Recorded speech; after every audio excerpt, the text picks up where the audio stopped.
The broadcast is now starting. All attendees are in listen-only mode.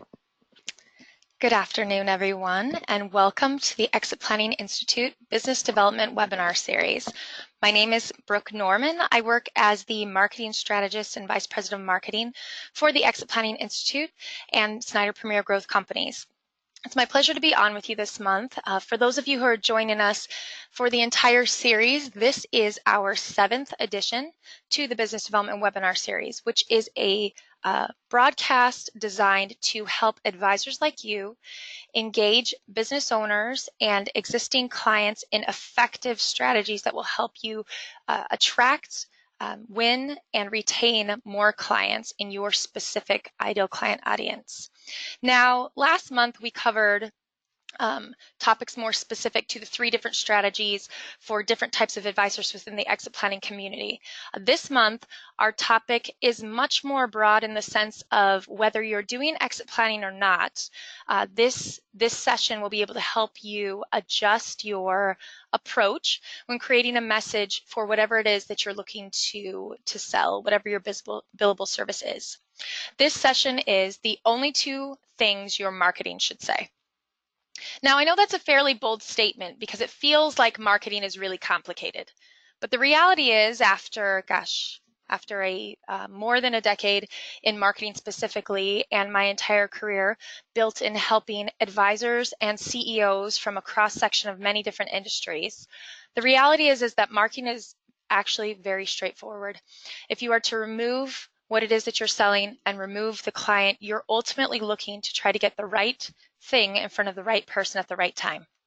And our goal of any marketing program, despite industry, is to attract the right people to your proposition, to adopt effective strategies that can be validated by data.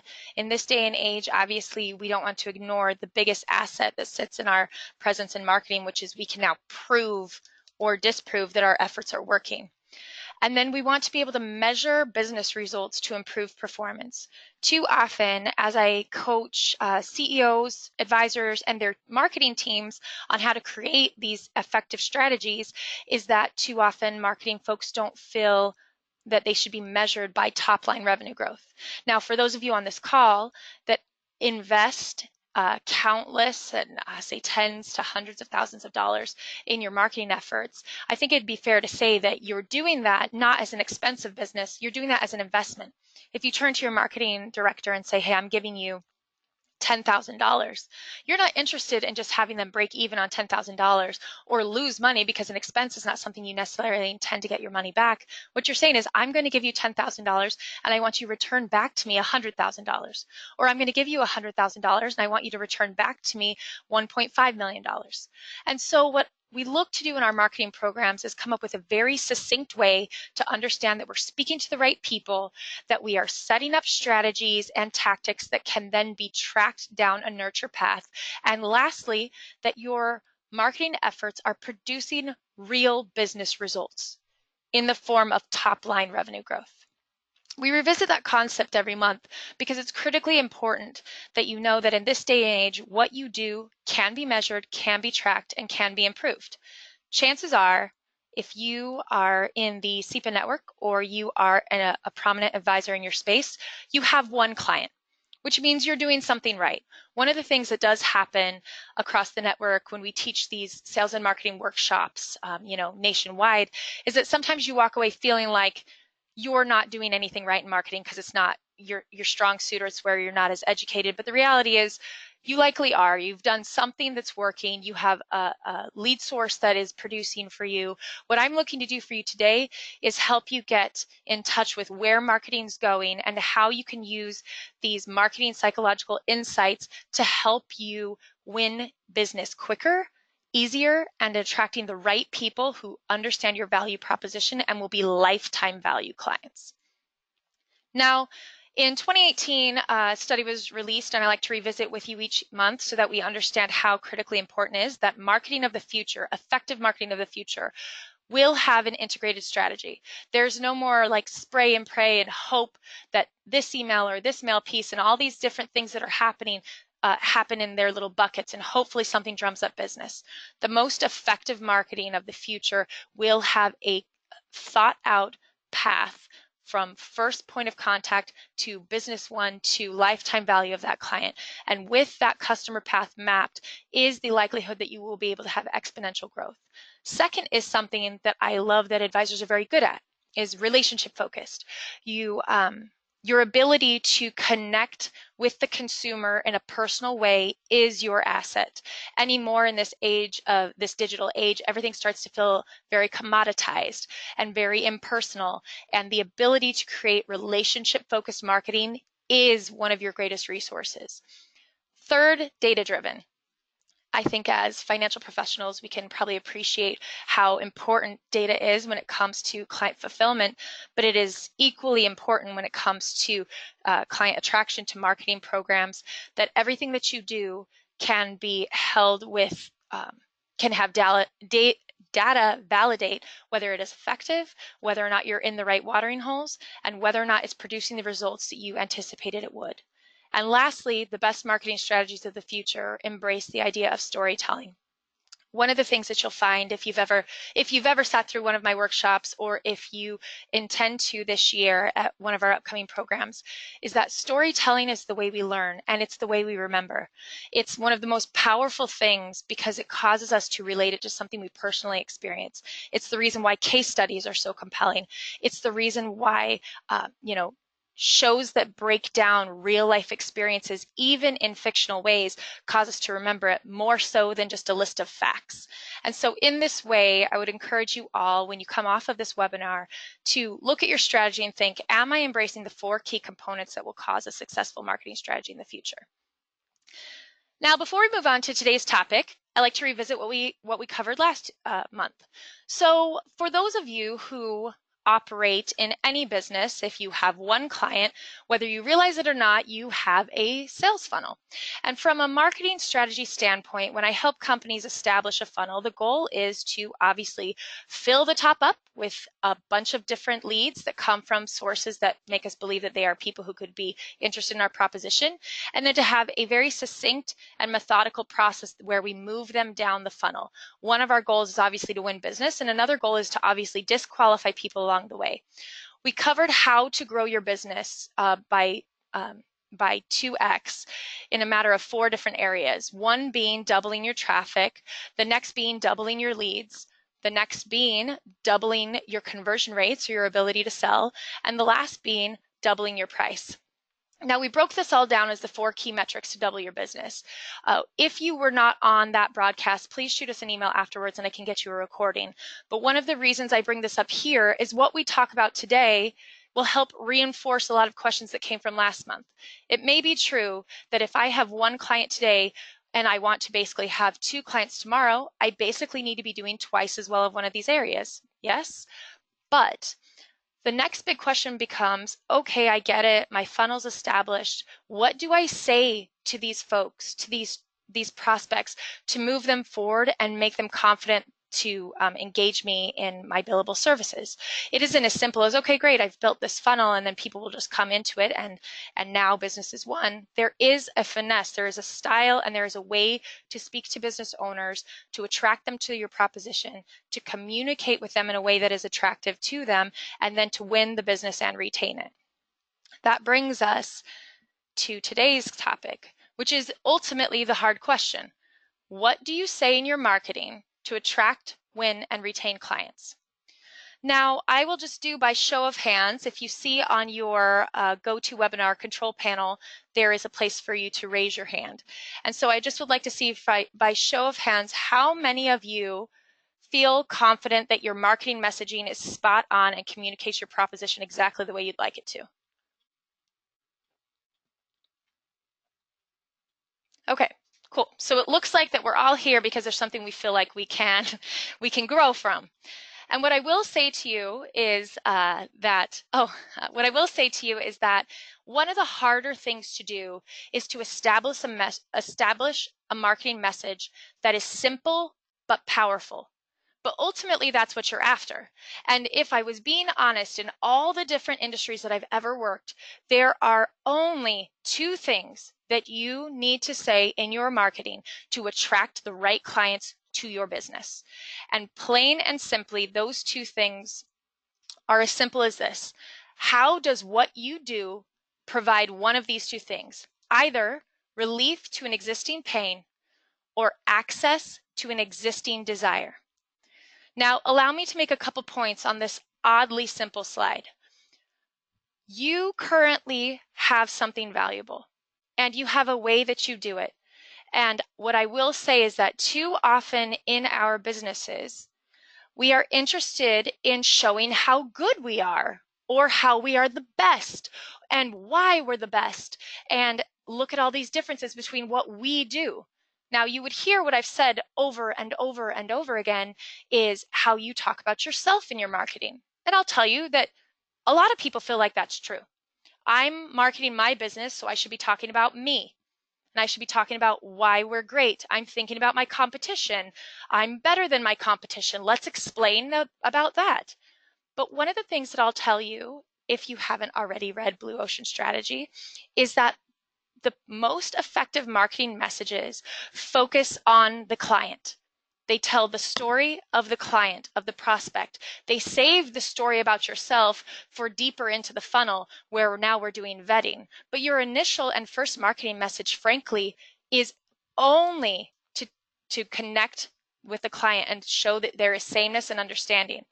Your 2 points, relief to an existing pain and access to an existing desire, basically show that you understand and you embrace what they care about today. I often see a lot of advisors who say come through the SEPA program, which is an incredible program that breaks down in 5 days how to do an exit planning engagement, what the market opportunity is, all the components that would help enable an advisor to leave and be able to start to work inside this space. And they come out of there with a lot of really interesting facts about, success and fail rates of transitioning businesses and the entire market opportunity. The difference is when you come out of the SEPA program is that those are all things that matter to you. Those are not necessarily things that a business owner is losing sleep over at night. What they do have is existing pains inside their business that your services provide relief to. What they also have is existing desires inside their business and their life that your services provide access to. So one of the things that I'd like to coach you through over the next 20 minutes or so is how to change your messaging to continue to show that you are the expert, but while focusing very heavily on how you understand what matters to the business owner today. One of the easiest ways to do that, frankly, is to show you an example. So I'll make an assumption that many, if not most of us, watch the Super Bowl. Now, if you don't watch the Super Bowl, forgive me. I'm going to show this ad so you can understand it. But those of you that watch the Super Bowl are likely familiar with all the different ads that come on. It's part of the Super Bowl experience. You eat a bunch of food. It's almost like, football Thanksgiving. You eat a bunch of food, you watch the game, and just as exciting, you watch the halftime show and you watch the commercials. So as a marketer, I could tell you myself and my team, we frankly watch commercials all the time.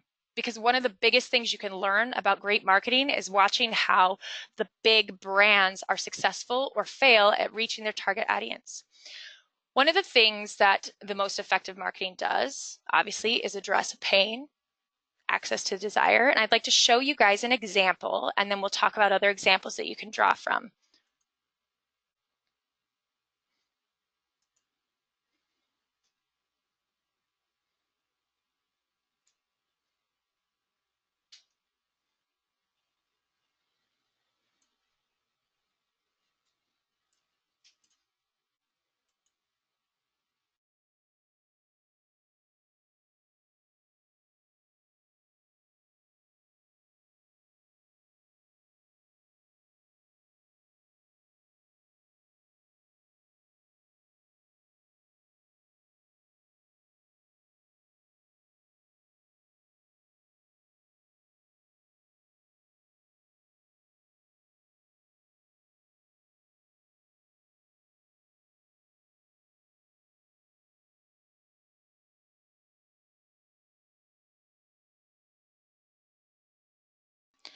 Excellent. So by show of hands, how many of you remember that commercial from the Super Bowl?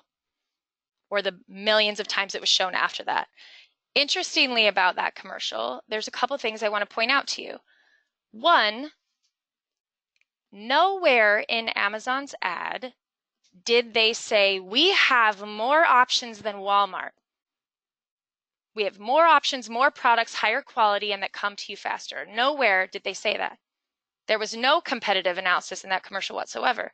Nowhere in there did they say their price. Nowhere in there at all. One of the things that I would say in that commercial that they did very effectively is they hit on a pain point that was very significant to the end user. In this situation, what you could tell pretty prominently is that they were targeting millennial buyers. Millennial buyers who, for the record, are dog moms and dog dads before they become parents of human beings. And so one of the things that their marketing team did very effectively was recognize that in a growing marketplace, millennial parents have an existing pain where they feel like they are violating or betraying their dog baby when they have their real baby. And so in this situation, what Amazon did, rather than have their first marketing message be about how great they are, how convenient they are, about how they're better than their competitors, about how they're the best, instead, they told a story that showed relief to an existing pain in the client sector they were interested in targeting. And I can tell you that that became one of the most circulated advertisements from the Super Bowl. And it didn't even need to be in English for it to become a major phenomenon, because what they were able to communicate is, you have pain and we give you access to relieve it.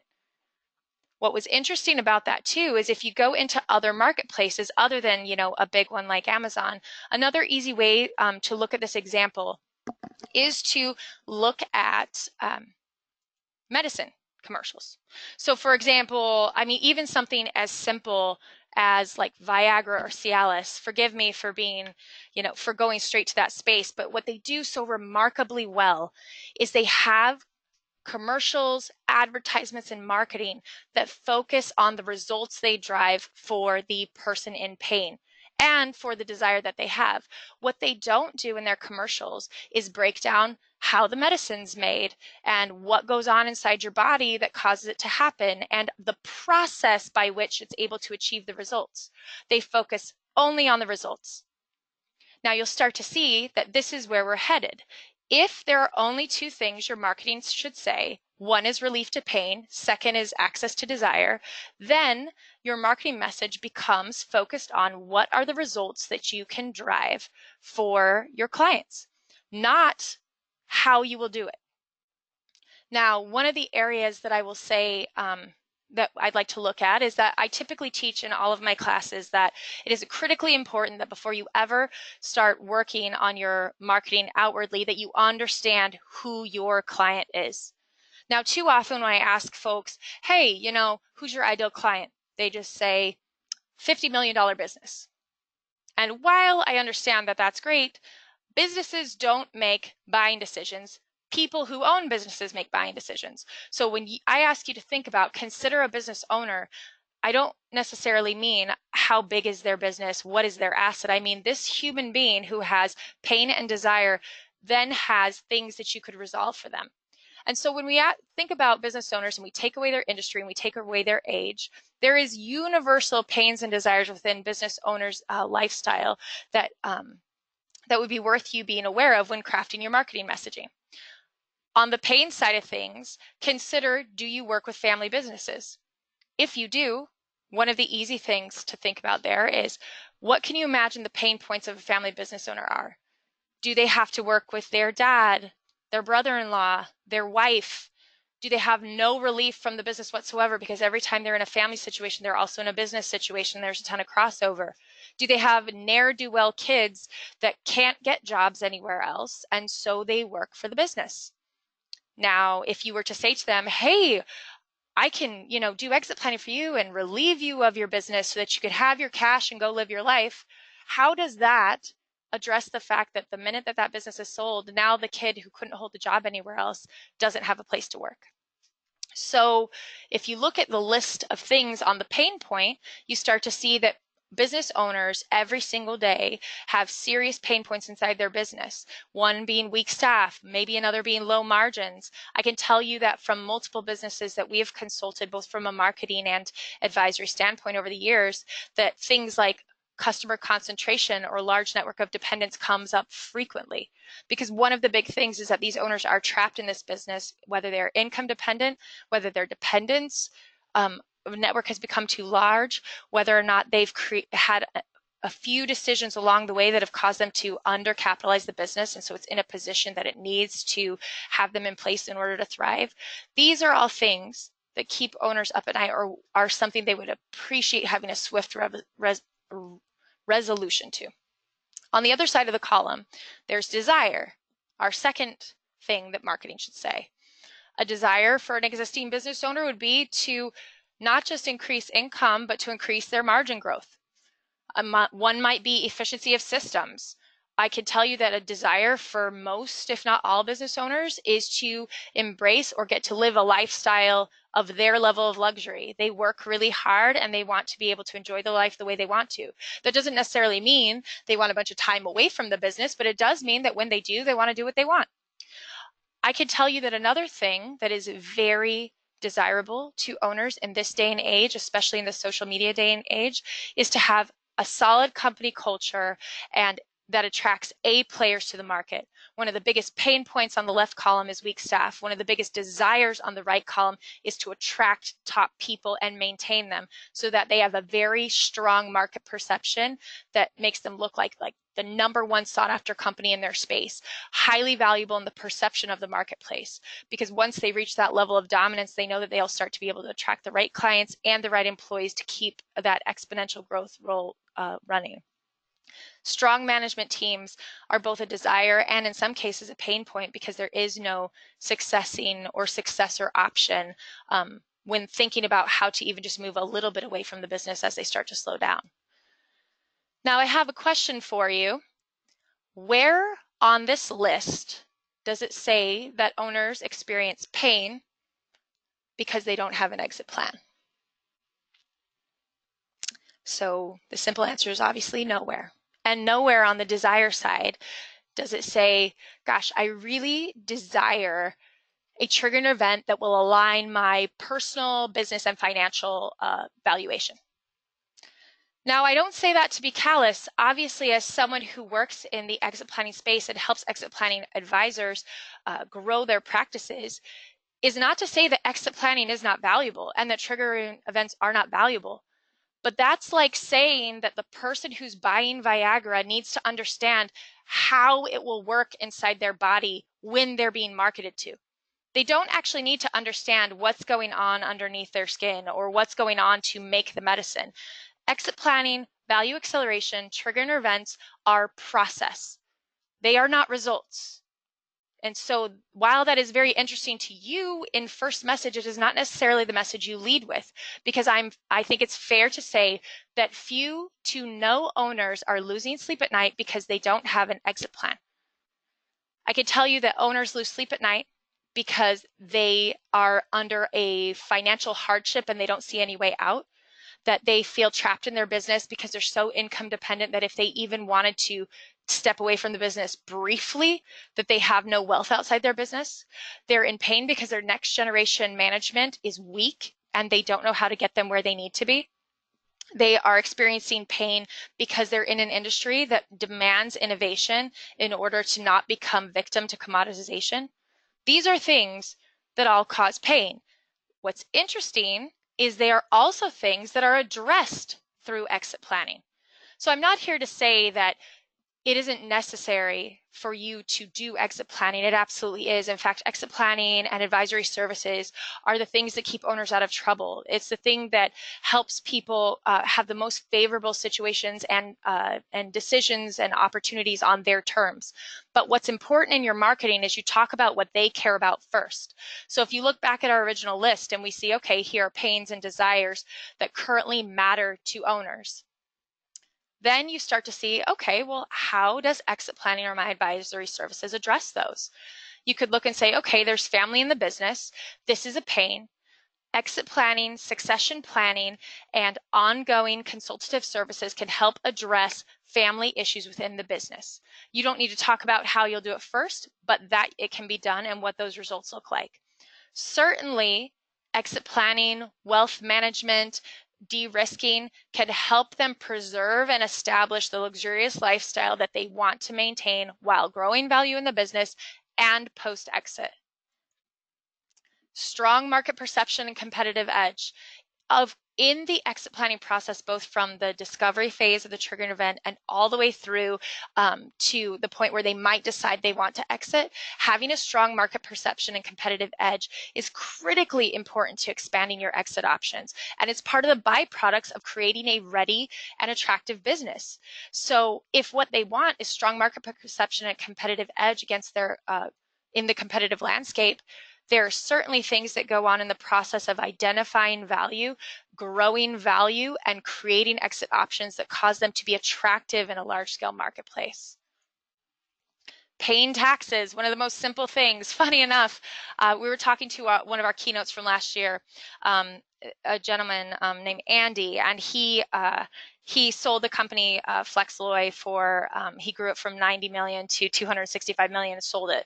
And what was interesting when I was interviewing him afterwards, I said, you know, of your trusted advisors, who's your most trusted advisor? And he said, you know, it's funny, I would rate my CPA as one of my most trusted advisors, but not because I necessarily needed him to have like serious business advice, but he kept me out of trouble and he made sure I didn't pay too much taxes. And at the end of the day, I worked too hard to just make a dumb mistake and have it all taken away. And what I thought is interesting is what didn't need to happen was him being told, oh, hey, you need an exit plan. What he needed was someone who was going to be willing to give him solid advice within the framework of exit planning that caused a result he cared about. He didn't want to pay too much taxes. He didn't want to get himself in a trouble situation, and it wasn't going to be his expertise. He didn't need a person to talk to him about doing exit planning first. What he needed was someone who's going to keep him out of trouble.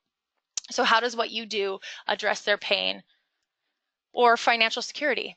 I hear too often from a large number of wealth management CEPAs that they're brought to the table too late when there's options that could have been established while the owner is still live and vibrant in their business. And so how can you reframe your marketing message to show that what you do drives a result they're currently interested in or after? Now, this is all easily said, obviously. It's so easy to say, okay, yeah, we'll just go and we'll adjust all our message. We have all these pieces, we have all these things, you know, we go to our website and there's all these things we might change. One of the things that I would challenge you with is that there's marketing strategy considerations that you can take into account to just make small adjustments that will make your message stronger in a competitive marketplace. And I'm going to break down for you right now those 3 adjustments.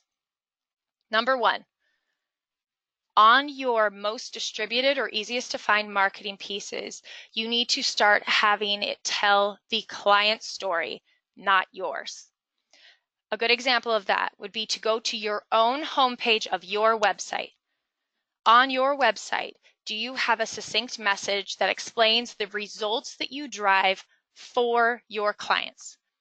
Not how you do it. If you go to your homepage and you see that you're putting things like using value acceleration to help owners exit their business. As harsh as it sounds, that's not something on the list of things that owners care about today, and it is not the most effective marketing message you could have on the forefront of your homepage. If you look at your LinkedIn posts that are some of the most Googled things on the internet, and you find that you're talking about things that matter to you and your brand and less so to what would matter to them on their pain and desire, that's an opportunity for adjustment. If you look at your emails and you find that you're sending emails that talk about how awesome you are and how prominent your firm is and how your firm's better than other firms, that would be a point of adjustment. Your earliest and first pieces that are the most distributed to folks that don't know you well should be all about them. It should be like you're literally telling their story. You're up there saying, hey, here's a story about an owner who had the son in the business.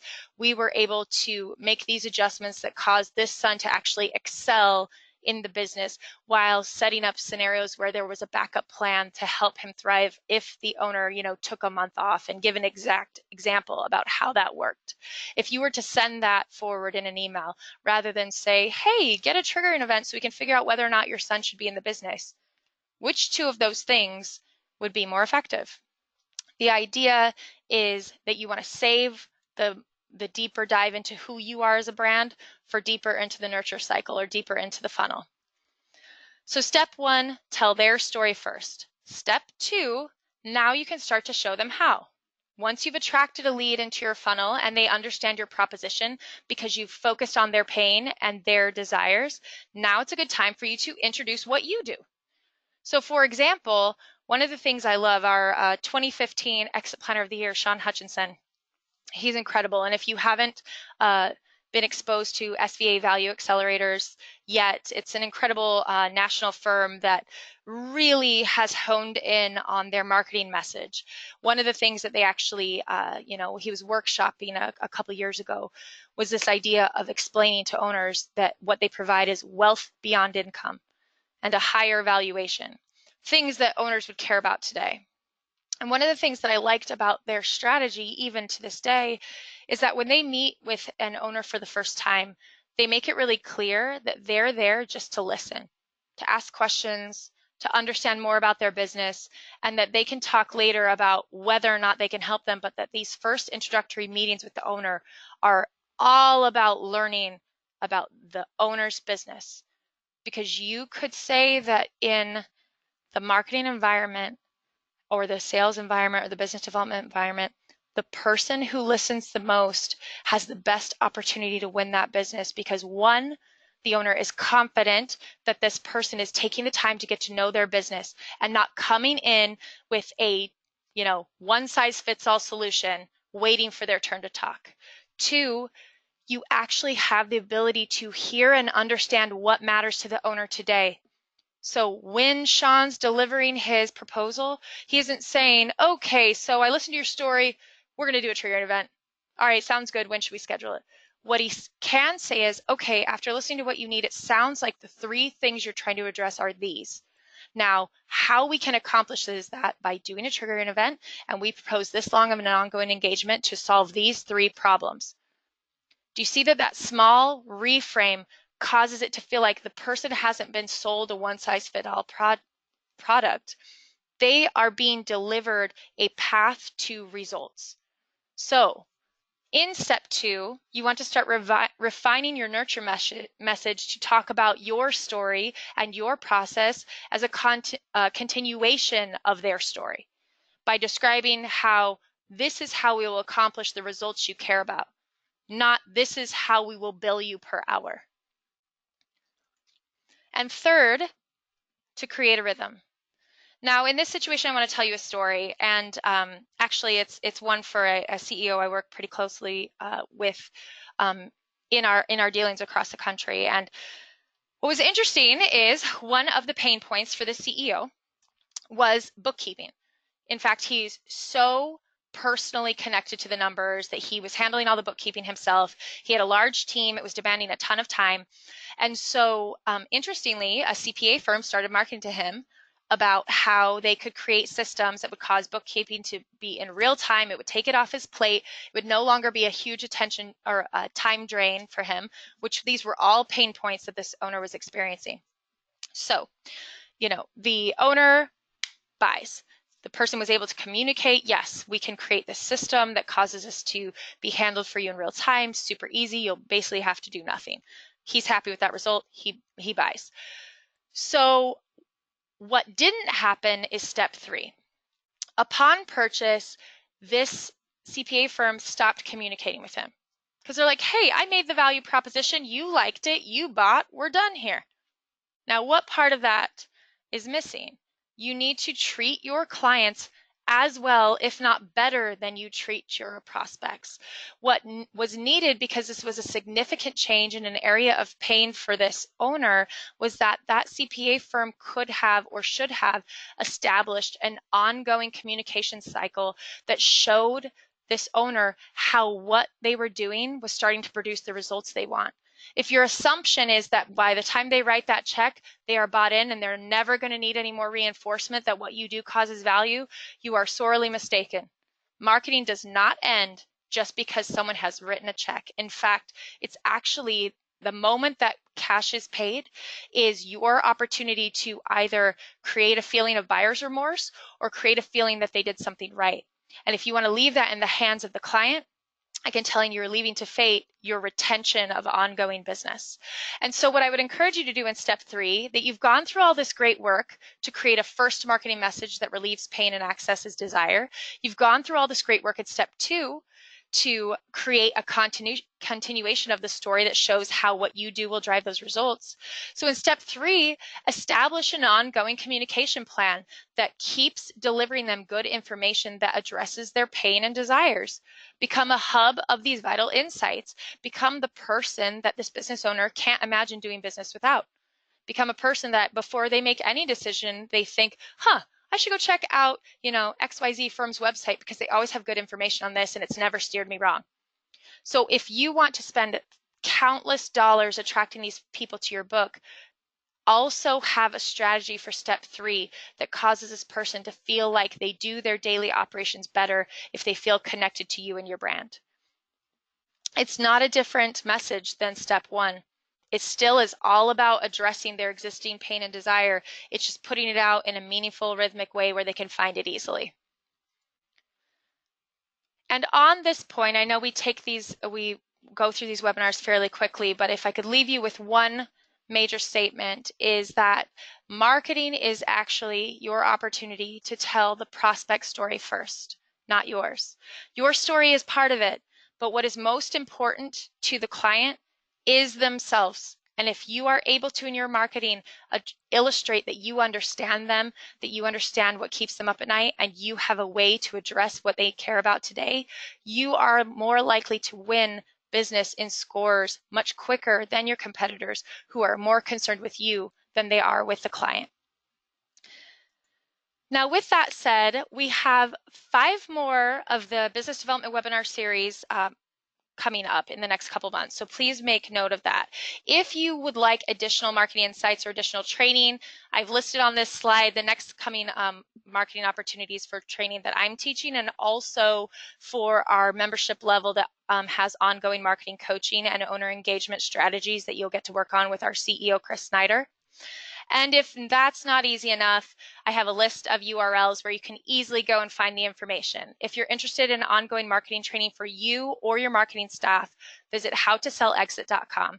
If you are not a SEPA and interested in learning how to incorporate exit planning services to further your market distinction in 2018, visit earnsepa.com. If you are a person who has an advanced marketing strategy, is interested in taking it to the next level and doing owner engagement strategy with EPI as a partner, visit EPIownerroundtable.com. And for those of you that are interested in getting insights from folks like me and 30 other experts in the field, I would surely encourage you to visit exitplanningconference.com. These slides will be sent out to you afterwards, so if there's someone in your firm that you want to share that with, by all means, feel free. Lastly, I appreciate you all coming on. If there are questions, you're welcome to shoot those into the questions pane of the GoToWebinar Control panel. Otherwise, you can visit episeminars.com for any of our other free education broadcasts that are coming up. So I'll pause for a moment now and look and see if there are any questions you'd like me to address live on the air.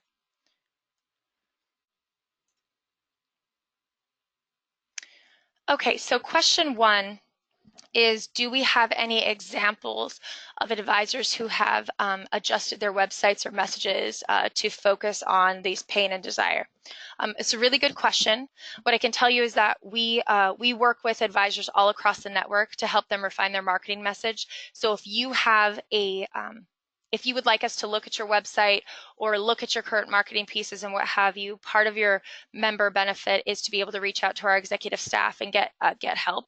So if you want to reach out to Josh Koza, his email address is listed on the screen right there at jkoza@exit-planning-institute.org.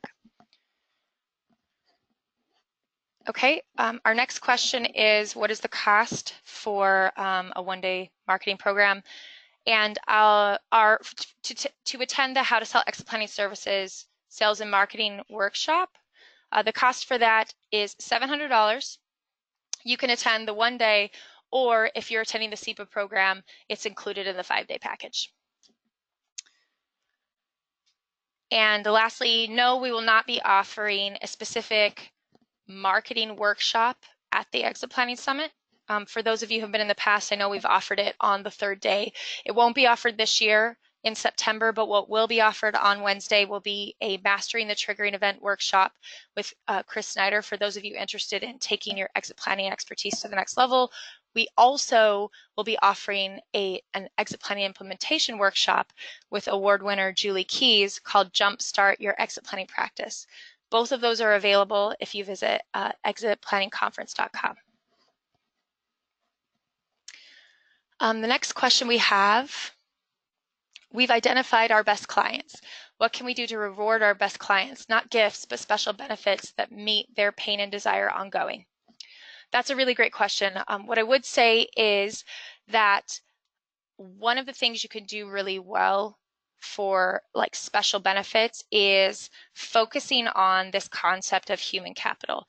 One of the things I'll say in working in these roundtables with Chris Snyder and other CEPAs across the country is that, 8 out of 10 business owners identify that weak staff or attracting and retaining good employees is one of their major areas of issue.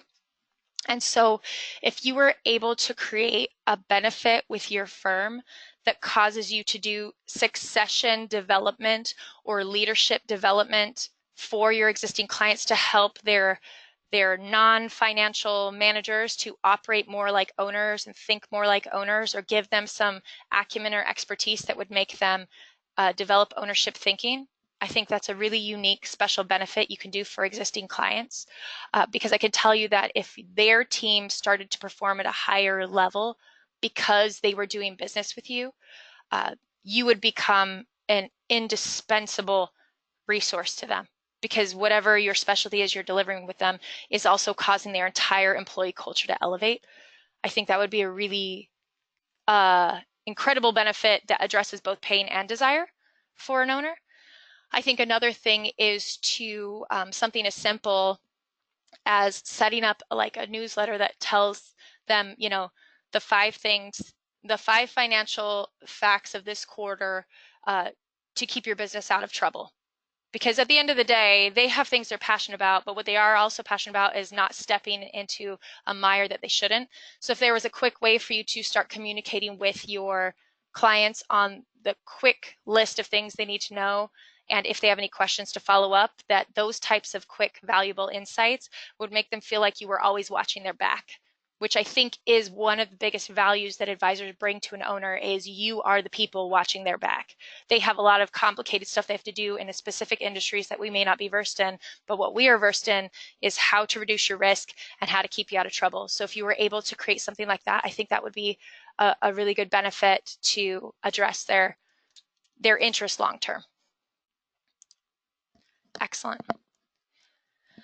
Well, with that, if there are any other questions, you're welcome to email us directly at the email address you see on the screen here. It's been my absolute pleasure working with you all today. And if there's anything we can do at the Exit Planning Institute to help you further your market differentiation, to help you establish a strategy that delivers results, or to help further your professional development using the best industry content, please visit us at www.exit-planning-institute.org. And I look forward to seeing you all next month. Thank you.